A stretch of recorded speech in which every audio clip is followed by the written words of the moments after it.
नमस्कार, आप देख रहे हैं न्यूज नेशन का डिजिटल प्लेटफॉर्म। मैं अंकिता और यहाँ पर मोनू मेरे साथ मौजूद है। और दूसरा मैच, तीसरा दिन जो है वो खत्म हो चुका है। टीम इंडिया जो है वो दूसरे मैच की अगर मैं बात करूं तो अच्छी स्टार्ट दिया। इसके बाद यहाँ पर बारी आती है इंग्लैंड की। इंग्लैंड का विकेट गिर जाता है, लेकिन यहाँ पर टीम इंडिया का दूसरा इनिंग अगर मैं बात करूं तो 255 पर ऑल आउट हो जाती है। इंग्लैंड जो है वो 67 पर एक विकेट गिर चुके हैं। मोनू, क्या लगता है आपको कि 332 का जो चेज है वो क्या इंग्लैंड पार कर पाएगा? क्या लग रहा है आपको? बहुत मुश्किल है, कभी हुआ नहीं है इतिहास में कि यार 400 बन गए हों।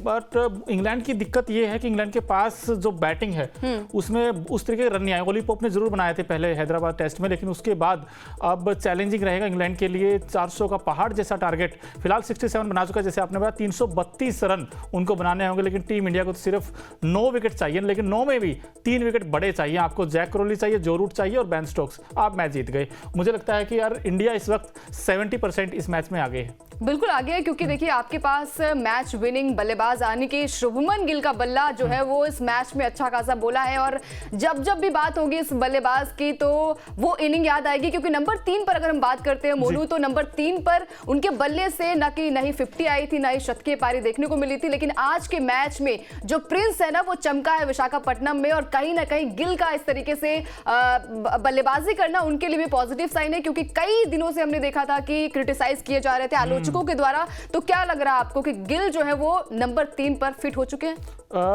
थोड़ा अर्ली होगा कहना फिट हो चुके हैं, लेकिन एक ये जो 100 आया है ना, इसमें कहते हैं गिल बैक इन फॉर्म वापस आया है, उसी रिदम के साथ आया है। और आज जब 104 बना 147 गेंदों पर 11 चौके 2 छक्के, इस इनिंग को अगर आप देखोगे तो पूरी तरीके से वो इंटेंट दिखा है जो उन्होंने नेट प्रैक्टिस की थी। वो पूरी गेंद की लाइन में आकर और जब भी लंबा स्ट्राइड भरते हैं, और वो नजर आया आज के मैच में। और एंडरसन को जब उन्होंने फेस किया तो मुझे अच्छी बात ये लगी कि गेंद की लाइन में आकर उन्होंने शॉट्स खेले। और अच्छा बैट्समैन वही होता है जिसके पास जो स्टेप आउट करना सीखे। तो शुभमन गिल ने हर चाहे स्पिन गेंदबाज उनके अगेंस्ट में स्वीप अच्छे मारे और तेज गेंदबाजों को बड़ी आसानी के साथ खेला। और ये जो पारी थी कहीं ना कहीं डिसाइडिंग फैक्टर भी हो सकती है इस मैच की। बिल्कुल। और लेकिन यहाँ पर सबसे बड़ा सवाल है श्रेयस अय्यर को लेकर, क्योंकि श्रेयस अय्यर का बल्ला जो है वो पहली इनिंग में भी नहीं चला था और दूसरी इनिंग की मैं बात करूं 25 रन मात्र बनाकर वो आउट हुए। तो कहीं ना कहीं श्रेयस अय्यर पर भी सवाल उठना जो है वो लगातार उन पर सवाल उठ रहे हैं, क्योंकि गिल का बल्ला जो है वो चल चुका है। क्योंकि अभी तक 2 थे, यहाँ पर गिल का बल्ला नहीं चल रहा था। लेकिन आज के मैच में एक अच्छी नॉक खेली, शतकीय पारी देखने को मिली गिल के बल्ले से। लेकिन यहाँ पर श्रेयस अय्यर पर सवाल लगातार उठ रहे हैं। मोनू, क्या लग रहा है आपको कि अगले मैच यानी कि तीसरे मैच में क्या श्रेयस अय्यर आपको वहां पर खेलते हुए नजर आएंगे? देखिए यार, अभी विराट का भी देखना पड़ेगा क्या वो आएंगे नहीं आएंगे, क्योंकि ऑफिशियल अभी तक क्लैरिटी मिली नहीं है कि वो आएंगे भी या नहीं आएंगे। लेकिन फिर भी अगर गिल के ऊपर कई सारे सवाल तो खड़े हो चुके हैं। और ये जो इनिंग आप देखोगे आज भी, जो सेकंड इनिंग में जिस तरीके से आउट हुए, 29 जरूर बनाए उन्होंने, अच्छे लग रहे थे, अच्छे पॉजिटिव फ्रेम ऑफ माइंड से दिखे थे। लेकिन वही एक खराब शॉट खेलकर आउट हुए। स्टेप आउट करने की जरूरत नहीं थी, क्योंकि आपके ऊपर उस तरीके का प्रेशर नहीं था। और इससे गोल्डन अपॉर्चुनिटी नहीं मिल सकती अंकिता, जब आपको ये पता है कि आपके पास लीड अच्छी खासी है, जब आपके पास 250 रनों के आसपास की लीड हो, और जब आपको पता हो कि ये अभी 2 दिन और हैं हमारे पास, तो इससे अच्छा। और इंग्लैंड के पास क्या है, सिर्फ इंग्लैंड के पास एक एंडरसन के अलावा कोई भी एक्सपीरियंस गेंदबाज नहीं है। तो आप आराम से लंबी इनिंग खेल सकते जैसे शुभमन गिल ने खेली है। लेकिन अय्यर ने कहीं ना कहीं अपॉर्चुनिटी को मिस किया है, एक बड़ी अपॉर्चुनिटी को। और हो सकता है अब तीसरे टेस्ट मैच से भी वो बाहर हो जाएं।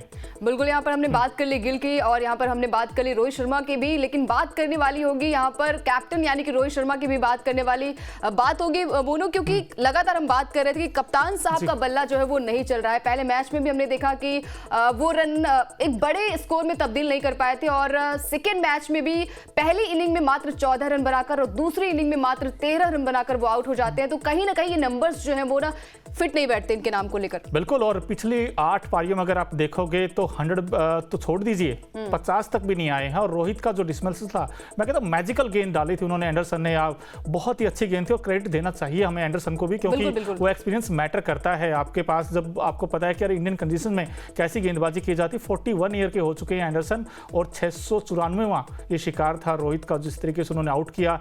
अंदर आने वाली गेंद, फिर वो बिना फुटवर्क के, जब कोई कोई बैट्समैन, जब आपको पता है कि बैट फॉर्म आपका चलता है ना अंकिता, वो फुटवर्क भी काम नहीं करता आपका, तो आज वो दिखा।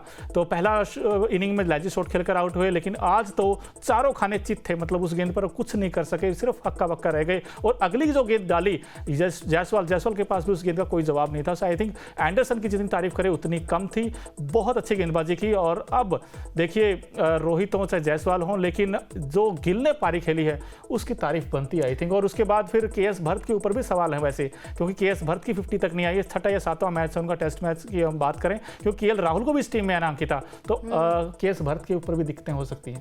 बिल्कुल, केएस भरत पर भी दिक्कतें हो सकती हैं, कई सारे सवाल जो है वो लगातार उठ रहे हैं हर एक बल्लेबाज को लेकर। लेकिन यहाँ पर बात करनी होगी शुभमन गिल की भी, क्योंकि शुभमन गिल का बल्ला जो है उस मैच में चला है। और हम कहते हैं ना कि ऐसा ही बल्ला चलता रहे तो हम जैसे फैंस भी खुश होंगे, क्योंकि शुभमन गिल जो कि युवा बल्लेबाज है, हमने देखा है कि टेस्ट फॉर्मेट में उनका बल्ला जो है वो 1 साल से लगभग ये नंबर 3 पर बल्लेबाजी कर रहे हैं मोनू, लेकिन यहाँ पर पहला शतक उनके बल्ले से देखने को मिला है। और कहीं ना कहीं जिस तरीके से बल्लेबाजी यहाँ पर हो रही है, ओवरऑल अगर मैं मैच की बात करूं मोनू, तो किस तरीके का ये मैच रहा है आपके लिए? क्योंकि हमने देखा है कि 70% जो है वो टीम इंडिया के खेमे में ये मैच जा रहा है। कल का मैच, कल का दिन किस तरीके से होगा? कल का दिन बड़ा इंपॉर्टेंट रहेगा, और खासकर पहला सेशन बड़ा इंपॉर्टेंट होगा, क्योंकि वहां पर आप इंग्लिश बैट्समैनों की देखें तो उनकी वीक लिंक्स उनकी स्पिन गेंदबाजी को है, लेकिन आपके पास कुलदीप यादव और अश्विन, ये 2 ऐसे गेंदबाज हैं जो आपको ब्रेक थ्रू देंगे ही देंगे, और गुच्छों में विकेट लेंगे। अच्छी बात यह है, तो देखिए जो बैन डेकेट आउट हुआ, 1 विकेट इंडिया को मिला है, वो है बैन डेकेट का, तो जैक क्रोली है, इनका विकेट टीम इंडिया को चाहिए। आई थिंक अश्विन बड़े इफेक्टिव होंगे। बिल्कुल, तो देखिए ये तमाम सवाल रहेंगे हर एक बल्लेबाजों को लेकर, हर एक गेंदबाज को लेकर, लेकिन कल का मैच किस तरीके से जाता है टीम इंडिया के लिए, ये देखने वाली बात होगी। तो फिलहाल इस वीडियो में सिर्फ इतना ही। पूरे ओवरऑल मैच को लेकर क्या कहेंगे आप? कमेंट सेक्शन पर अपनी राय जरूर शेयर कीजिएगा। इसके अलावा अगर आप ये वीडियो अगर आपको पसंद आया हो तो लाइक शेयर भी कर दीजिए। बहुत बहुत शुक्रिया।